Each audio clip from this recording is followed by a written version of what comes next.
Mais de 630 mil brasileiros têm hoje o vírus HIV. Por que, mesmo com tantas campanhas informativas, as pessoas ainda são contaminadas?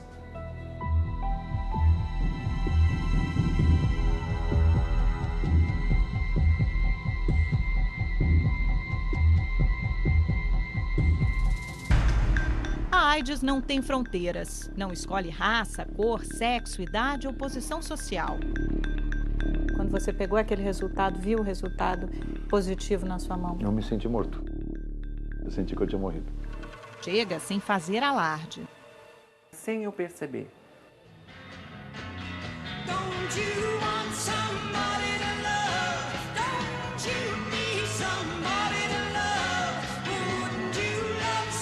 Se as décadas de 60 e 70 foram marcadas pela liberdade sexual, os anos 80 começaram com o fantasma de uma doença incurável.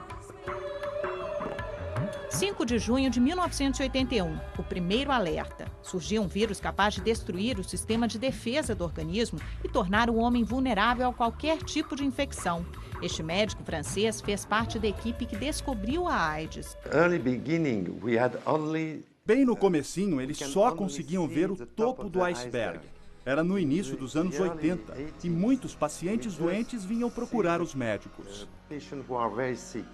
Além de não ter remédios, não tinha muito conhecimento. A minha primeira perícia no INSS que eu fui fazer, quando eu fui dar a mão para o médico, ele falou, não, atrás daquela linha amarela ali, né? Se um médico todo de branco te fala para ficar a 2 metros de distância dele, eu falei, ali eu percebi que a casa tinha caído. Para Beto, o vírus apareceu quando entrou a paixão e saiu a camisinha. É a situação de maior vulnerabilidade. A balada é arriscada, tem a questão do consumo de álcool, drogas, tudo. O vírus se aproveita disso? Mas o amor, ele faz com que a gente abaixe nossas guardas completamente e é aí que o vírus se aproveita. O menino rechonchudo, jovem aventureiro, hoje anda de bengala. Teve perda óssea e usa próteses nas 2 pernas. Até que chegou 96. Né? Fui considerado terminal, 34 quilinhos, surgiu o coquetel. E voltei, comecei a recuperar meu peso, recuperar a imunidade. Aí eu percebi que não ia morrer daquilo. Mais de 33 milhões de pessoas têm o vírus da AIDS, segundo a Organização Mundial da Saúde. 2 em cada 3 estão na África, 22 milhões. Logo depois vem a Ásia, com quase 6 milhões. Nos Estados Unidos e Canadá, há 1,5 milhão de pessoas infectadas. Na Europa, 800 mil. Já a América do Sul e Central tem no total 1.400.000 infectados. 1/3 está no Brasil. O lugar em que a doença é mais devastadora é na África.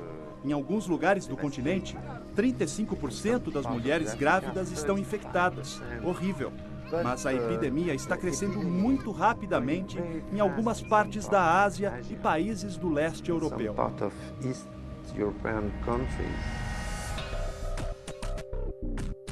No Brasil, estima-se que haja 630 mil infectados pelo HIV. 210 mil já desenvolveram a AIDS. Ainda é um problema no nosso país o número de novas infecções. A gente conseguiu estabilizar a epidemia em patamares ainda altos. Então a gente tem cerca de 33 a 34 mil novos casos por ano de infecção pelo HIV e ainda permanece também um número alto, o número de óbitos, que a gente ainda tem 11 mil óbitos por ano. A doença leva em média de 6 a 10 anos para se manifestar. Durante esse tempo, o vírus fica incubado e, quando aparece, derruba a defesa do organismo. O HIV pode ser transmitido por relação sexual, transfusão de sangue contaminado, uso de agulhas, seringas ou objetos cortantes com o vírus ou de mãe para filho, durante a gestação, parto ou amamentação. Ele entra no organismo, ele tem uma recepção, e esta recepção faz com que ele se insira num linfócito, que é o linfócito CD4, que é o linfócito de defesa. O grande truque é esse, né? Ele não vai e ataca a célula menos eficiente, ele ataca o general. E quando ele ataca o general, essas defesas caem e possibilitam que hajam as infecções oportunistas. Foi o que aconteceu com a Greta. A maior transformação da transexual não veio do brilho e nem das fantasias. A realidade foi bem menos glamurosa. levaram para o pronto-socorro e de cara logo viram que eu estava com... Fizeram alguns exames assim rápidos de exame e estava com pneumonia. E foi assim, sem aviso, que a doença apareceu na melhor fase da vida da maquiadora. Eu estava namorando, a pessoa que eu mais gostava da vida, eu morava num apartamento maravilhoso, meu emprego estava em vento em popa. Em um sentido, a AIDS é igual a qualquer outra doença. Quanto antes a pessoa descobrir que tem, maior a chance de sobrevivência e melhor a qualidade de vida. Hoje é o Arthur que está aqui, vai fazer o teste. É bem simples, basta uma picadinha no dedo. Tá nervoso, Arthur? Um pouquinho, né? Eu fico um pouco ansioso. Você faz sempre o exame? 6 em 6 meses. Por quê? Grupo de risco, né? Primeiro dizer que nós temos a população em geral está exposta, com algumas populações sendo importantes. A de homens que fazem sexo com homens, gays, travestis, é importante? É sim. População de mulheres é importante? Sim. Entre meninas, você tem a faixa de 13 a 24 anos dentro de uma perspectiva de maior vulnerabilidade. Entre meninos, principalmente jovens gays, você tem na faixa de 13 a 29 anos. A transmissão heterossexual, sexual entre os usuários de crack vem ganhando importância. Então nós temos aí um grupo de situações onde essa exposição ela é maior. A prevenção é simples, usar camisinha, mas na prática... Você usa camisinha? Sim. Não. Sim. No momento não estou usando, não. Sempre camisinha. Você usa camisinha? Você usa camisinha? Não, não faço sexo sem amor.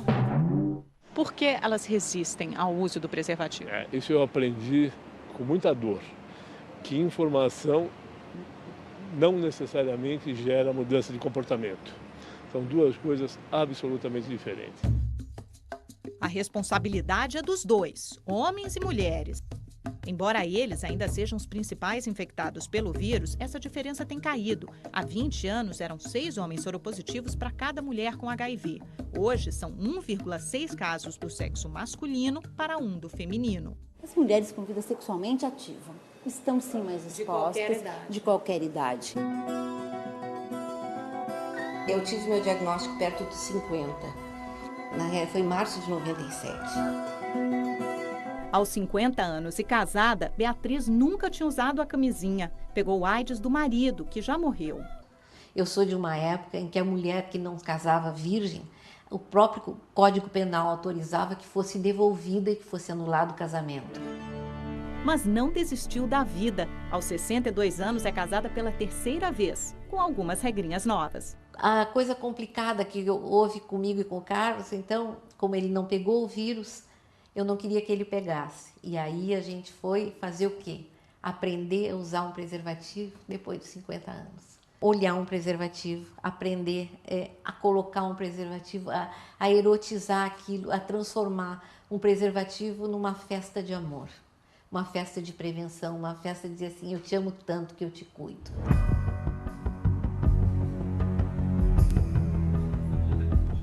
Foi a primeira e única vez sem camisinha. E foi o suficiente.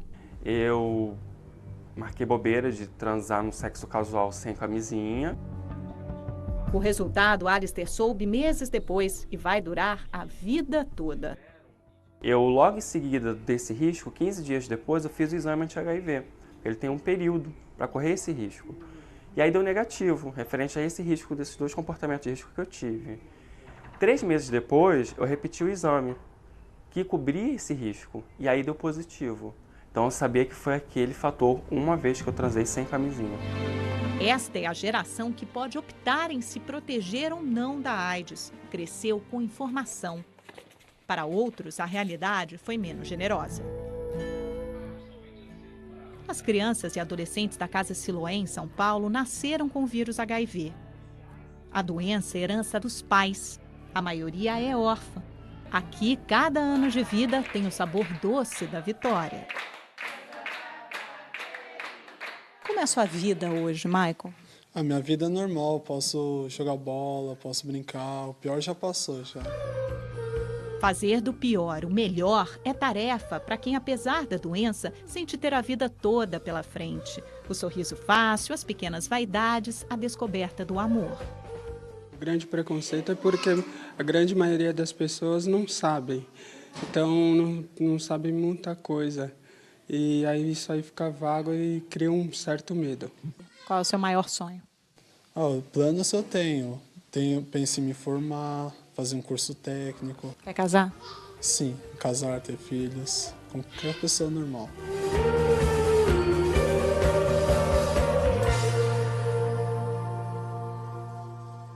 Avanços da medicina. Hoje, casais portadores do HIV podem ter filhos sem a herança do vírus. Será que estamos perto da cura? Pais com AIDS, filhos saudáveis. Esta foi, sem dúvida, uma das conquistas mais importantes nesses 30 anos de luta contra a doença. Graças aos avanços da medicina, já é possível diminuir, e muito, o risco de transmissão do HIV de mãe para filho e também entre casais em que um é soropositivo e o outro não. Neste caso, a técnica é a inseminação artificial. Hoje em dia, Amanda, o risco de transmissão diminuiu muito. A transmissão está inferior a 1%. O importante é que a mãe use os antirretrovirais, faça o pré-natal adequadamente. No final do parto, no final do pré-natal, ela tem a oportunidade de fazer a quantificação da carga viral. O médico vai decidir a via de parto e ela não deve amamentar. Recomendações que fizeram a chamada transmissão vertical da mãe para o bebê cair 44% nos últimos 10 anos no Brasil. Grávida de 3 meses, esta empresária exibe a barriga com orgulho. O rosto ela esconde. A futura mamãe não tem AIDS, mas é casada há 10 anos com um soro positivo. Um segredo que o casal guarda até da família. A gente queria ter um filho juntos e a gente está realizando o nosso sonho. Para casais em que só o homem é soropositivo, é possível fazer uma lavagem do sêmen e depois a inseminação artificial. Lavar o sêmen é separar o plasma seminal, que é a parte branca do sêmen, dos espermatozoides. Depois disso, a minha gravidez é normal, como qualquer outra grávida.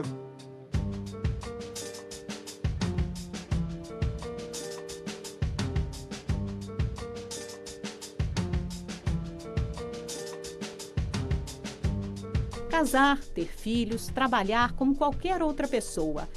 É assim que muitos soropositivos vivem hoje no Brasil. O que mudou a história da infecção pelo HIV foi a descoberta dos medicamentos antirretrovirais. A combinação desses remédios é o que se chama de coquetel. Desde 1996 tem uma legislação específica no Brasil que garante o acesso universal. 40% dos antirretrovirais distribuídos no país são produzidos neste laboratório, no Rio de Janeiro. São 5 tipos diferentes, mais de 164 milhões de comprimidos por ano. Hoje nós produzimos os seguintes antirretrovirais: lamivudina, zidovudina, nevirapina e a efavirenz, que é resultado da licença compulsória que o Brasil fez, e a combinação de lamivudina mais zidovudina. Para garantir o acesso ao coquetel, o governo quebrou as patentes de alguns remédios, como a do Neofinavir em 2001. Foi um passo importante começar essa produção aqui no Brasil. Sem dúvidas, porque a ideia era, desde os anos 70, um fortalecimento da indústria farmacêutica e farmoquímica brasileira, além de ter participado na diminuição dos gastos do Ministério da Saúde com o programa. O coquetel tem até 20 medicamentos disponíveis. Normalmente, o paciente toma uma combinação de 3 desses remédios. Os antirretrovirais são distribuídos gratuitamente pelo SUS em hospitais e postos de saúde que atendem portadores de HIV. Esse senhor, que não quis se identificar, não quis mostrar o rosto, trouxe a receita e agora está pegando a quantidade de remédios suficiente para 1 mês. O problema é quando faltam os remédios. Tem fracionamento de medicamentos, tem falta de kit de carga viral. Para você marcar sua primeira consulta, quando você se descobre soropositivo, demora meses e meses. Então, assim, não está tudo bem. Segundo o Ministério da Saúde, o problema com os kits foi resolvido e os estoques estão abastecidos desde o dia 8 de agosto, sem ter prejudicado o tratamento de nenhum paciente. Com relação aos atrasos na consulta, o Ministério alega que essa questão varia de região para região e deve ser apurada com as coordenações municipais de AIDS. Para a Greta, a vida com HIV tem 12 anos, de trabalho, relacionamentos e até diversão, claro. Por que não? Tcharam! O que ficou estigmatizado era aquela pessoa muito magrinha, sequinha. Ai, meu Deus do céu, e com 1000 problemas, e dali ia morrer. A sentença Hoje da morte. não tem mais esse visual. O HIV que vive comigo. Eu sou o dono do meu corpo. Você vem antes. Eu sou o dono. Ele é apenas um adendo. Eu vivo com HIV, mas vivo com apaixonado, vivo indo na praia, vivo indo no cinema, vivo escrevendo. Só que esse mesmo coquetel de medicamentos que salvou a vida do Beto, deixou a carga viral indetectável, fez com que o número de células de defesa subisse, também trouxe muitos efeitos colaterais, né, Beto? Sem dúvida. Começaram em 97, eu tive a lipodistrofia, que é uma reordenação da gordura no corpo, e joga muita gordura para o sangue. Desde que começou a distribuição do coquetel no país, em 1996, o número de mortes diminuiu em 1/3. Segundo o Ministério da Saúde, 12.000 pessoas morreram de AIDS no Brasil em 2009. Mas esses dados não levam em conta as mortes por outros problemas causados pelo próprio coquetel. Nós estamos morrendo muito dos efeitos colaterais da medicação. São medicações tão fortes que elas aumentam a osteoporose, elas aumentam o colesterol, elas causam entupimento de artérias, uma medicação, uma quimioterapia a longo prazo. E veja, a questão do preconceito, da discriminação mudou muito, mas ainda existe sim muito preconceito e muita discriminação com relação às pessoas que são portadoras do HIV. Alistair luta contra ele há 7 anos, desde que foi infectado pelo HIV. Estava no posto de saúde, onde eu me tratava, aqui no centro do Rio, e aí tinha uma revistinha chamada Saber Viver, que é do governo, específico para pessoas vivendo com HIV e AIDS. Aí tinha uma senhora do meu lado, ela viu assim, ela levou um susto, levantou, se encostou assim na parede, ficou toda retraída, olhando para mim. Então assim, é um tipo de preconceito bem velado. Eu tinha um vizinho, não aqui, em outro edifício, que não entrava no mesmo elevador que eu. Como se respirar o mesmo ar que eu fosse infectado. Quem chegou até aqui, agora olha para o futuro. Ainda assim, aqui mesmo no Brasil, cientistas de laboratórios procuram formas de tornar o organismo imune ao HIV. Há 2 frentes de pesquisa, a vacina preventiva, para quem não tem o vírus, e a terapêutica, para evitar que quem tem a doença fique vulnerável a infecções oportunistas. Na minha leitura, estamos distantes. No início Das duas? Das duas. No início de 2010, dois dos principais pesquisadores do mundo vieram a público e falaram: tudo que nós estudamos, tudo que nós desenvolvemos em vacinas até hoje, esqueçam, vamos começar de novo. Viver com AIDS não é simples e a principal vacina é sim o uso da camisinha nas relações sexuais. O uso da camisinha nas relações sexuais é praticamente igual a uma vacina. Em dezembro do ano passado, o norte-americano Timothy Ray Brown, de 40 anos, entrou para a história como o primeiro homem a ser curado de AIDS no mundo, graças a um arriscado e complicado tratamento conduzido pelo médico alemão Gero Reuter. O procedimento consistiu em 2 transplantes de medula óssea. A dificuldade deste tratamento é que, além de ser compatível, a nova medula não pode conter uma proteína chamada CCR5, que permite a entrada do vírus HIV nas células de defesa do organismo. Estaria aí a cura da AIDS? O grande problema em transformar esse método num tratamento é a pequena chance de se encontrar um doador de medula óssea compatível ao transplantado e sem essa proteína. Uma verdadeira loteria. Quem tem um HIV, espera. Quem torce para não ter também. Lembra do Arthur, aquele que fez o teste rápido do HIV? Foram 20 minutos de espera pelo resultado, que pareceram uma eternidade. Arthur, aqui está o resultado do seu teste rápido. Amostra não reagente para HIV, quer dizer negativo. Teste na mão, Arthur. Negativo. Está aliviado? Bastante aliviado. E agora? Tranquilidade, vou para casa tranquilo e se proteger sempre, né?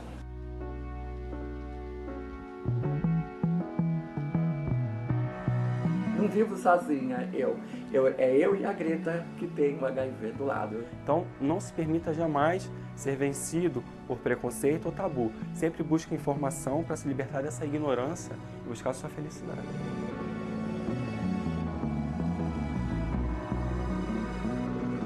estou na meia idade, 50 anos, faço agora, e eu acho que eu vou viver muito tempo ainda.